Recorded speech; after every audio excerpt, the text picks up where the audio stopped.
Breaking, Ambassador Mwamba files explosive bribery complaint against MPs to ACC. Tonight, Zambia's corruption debate takes a dramatic turn.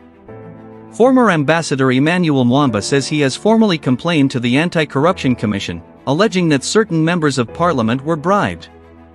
No names yet. No arrests yet.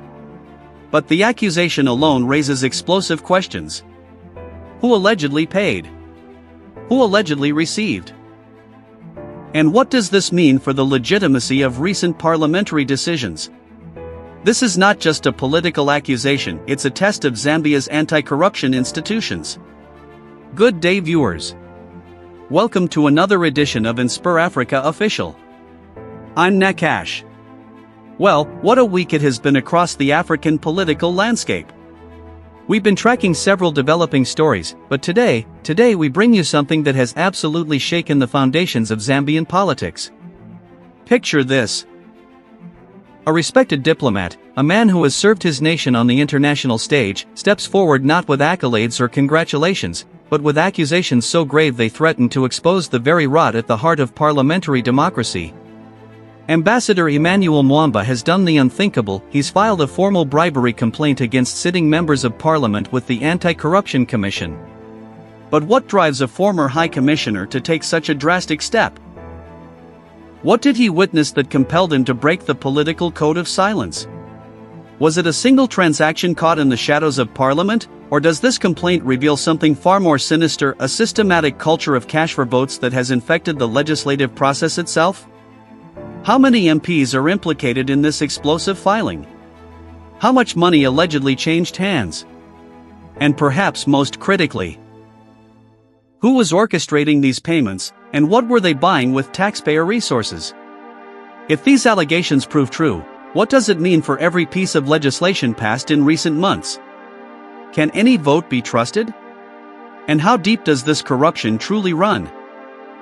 Factual foundation, background and timeline. The revelation came to light this week when Ambassador Emmanuel Mwamba, Zambia's former High Commissioner to South Africa and a prominent opposition figure, formally submitted a detailed complaint to the Anti-Corruption Commission in Lusaka. The complaint specifically targets multiple members of parliament, alleging they received illegal payments to influence their votes on critical legislative matters. According to sources close to the matter, Ambassador Mwamba's complaint stems from allegations that surfaced during recent parliamentary sessions, where opposition MPs raised concerns about unusual financial transactions and suspicious behavior among certain legislators. The complaint was filed on December 16, 2025, just one day ago, and has already sent shockwaves through Zambia's political establishment. Mwamba, who serves as the Patriotic Front's media director and remains a vocal critic of the current United Party for National Development government, claims to possess evidence of systematic bribery involving government officials allegedly paying MPs to ensure favorable votes on contentious bills. The specific legislation in question has not been fully disclosed, but parliamentary insiders suggest it relates to recent constitutional amendments and budget allocations that passed with surprisingly comfortable margins. The Anti-Corruption Commission confirmed receipt of the complaint and announced that preliminary investigations have been initiated. Commission spokesperson Queen Chibwe stated that the matter is being treated with the utmost seriousness and that investigators will follow due process in examining the allegations. This isn't the first time allegations of parliamentary bribery have surfaced in Zambian politics, but it marks the first time a high-profile figure has formally documented such claims with the country's premier anti-corruption body. The timing is particularly significant, coming just months before crucial by-elections and as Parliament prepares to debate several high-stakes bills in the upcoming session. Direct evidence, quotes and testimony. In his formal statement accompanying the complaint, Ambassador Mwamba didn't mince words. He declared, "What we are witnessing is nothing short of a betrayal of the Zambian people. MPs who were elected to represent the interests of their constituents have been reduced to mere mercenaries, selling their votes to the highest bidder. I have submitted comprehensive evidence to the ACC, including financial records, witness testimonies, and documented conversations that reveal the systematic nature of this corruption." He continued, his voice reportedly rising with emotion, "These are not mere allegations thrown into the political arena for partisan advantage. No. These are documented facts, supported by evidence that any reasonable investigator would find compelling. The question now is whether the ACC has the courage and independence to pursue this matter wherever it leads, regardless of how powerful the individuals involved may be. When pressed by journalists about the specific amounts involved, Mwamba stated, "We are talking about substantial sums, amounts that could fund schools, hospitals, and infrastructure projects in constituencies that desperately need development. Instead, this money has been used to compromise the very democratic process we all claim to cherish." Parliamentary sources who spoke on condition of anonymity provided additional context. One MP, who declined to be named, told reporters, "Look, there have been whispers about this for months now. You'd see colleagues who were, vocally opposed to certain bills suddenly change their positions overnight. When you'd ask them privately, some would admit they were under tremendous pressure. Financial pressure. One colleague told me directly, I have debts to pay, family obligations. What am I supposed to do?" Another opposition MP confirmed to local media, "Some of us tried to raise these concerns through proper channels, but we were either ignored or, threatened with disciplinary action." Ambassador Mwamba has done what many of us lacked the courage to do. He's put his name and reputation on the line to expose this rot. A member of the ruling UPND, speaking on a radio program yesterday morning, dismissed the allegations as politically motivated, saying, "Ambassador Mwamba is a known opposition activist. He's been making wild accusations against this government since we took office. Why should anyone take this seriously? Where was his moral outrage when similar things allegedly happened under the PF government? It's just political theater designed to embarrass the government and distract from the real issues facing our nation." However, civil society activists have rallied behind Mwamba's complaint. Laura Mitty, a prominent governance activist, stated in a press conference, "Whether you like Ambassador Mwamba's politics or not is irrelevant. The allegations he's made are serious and deserve thorough investigation. If even half of what he claims is true, we're looking at a constitutional crisis. MPs taking bribes to pass legislation fundamentally undermines the entire democratic process. The ACC must act swiftly and, transparently on this matter." Deeper analysis, implications and reactions. The implications of Ambassador Mwamba's complaint extend far beyond the immediate scandal. Legal experts suggest that if proven, these allegations could call into question the validity of legislation passed during the period in which bribery allegedly occurred. Constitutional lawyer John Sangwayasi noted that any law passed through corrupted processes could potentially be challenged in court, creating legislative uncertainty that Zambia can ill afford.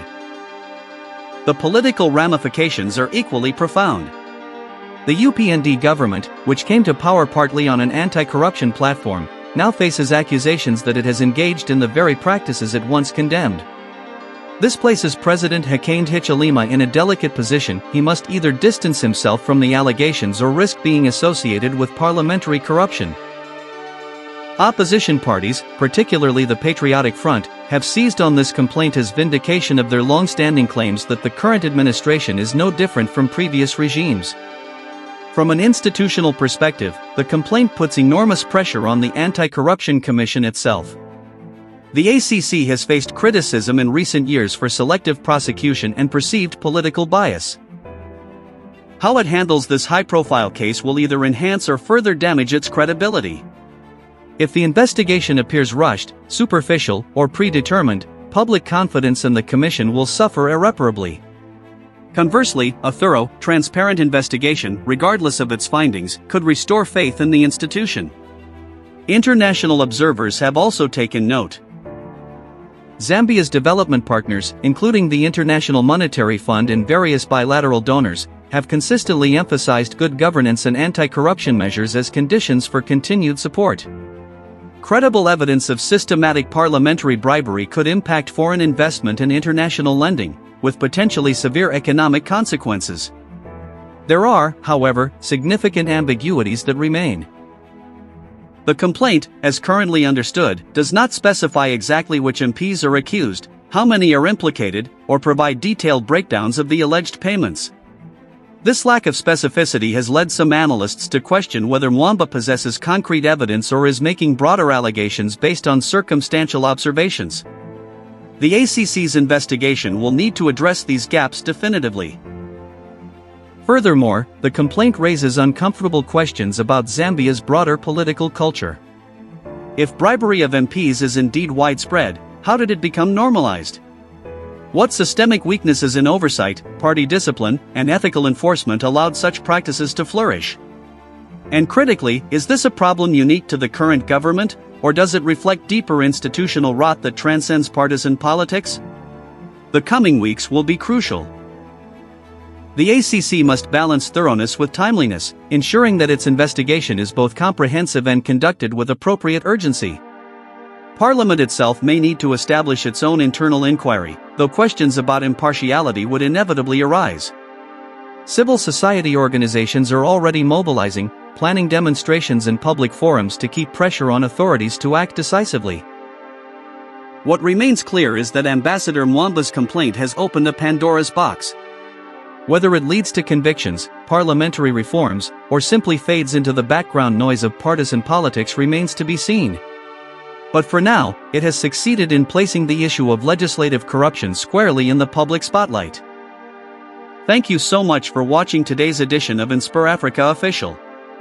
This is a developing story, and we'll be following every twist and turn as the Anti-Corruption Commission conducts its investigation and as more details emerge about these explosive allegations. What do you think? Are Ambassador Mwamba's claims credible, or is this political maneuvering ahead of future elections? Should the MPs named in the complaint be suspended pending investigation? And most importantly, how can Zambia rebuild trust in its parliamentary system if these allegations prove true? Drop your thoughts, perspectives, and analysis in the comments below.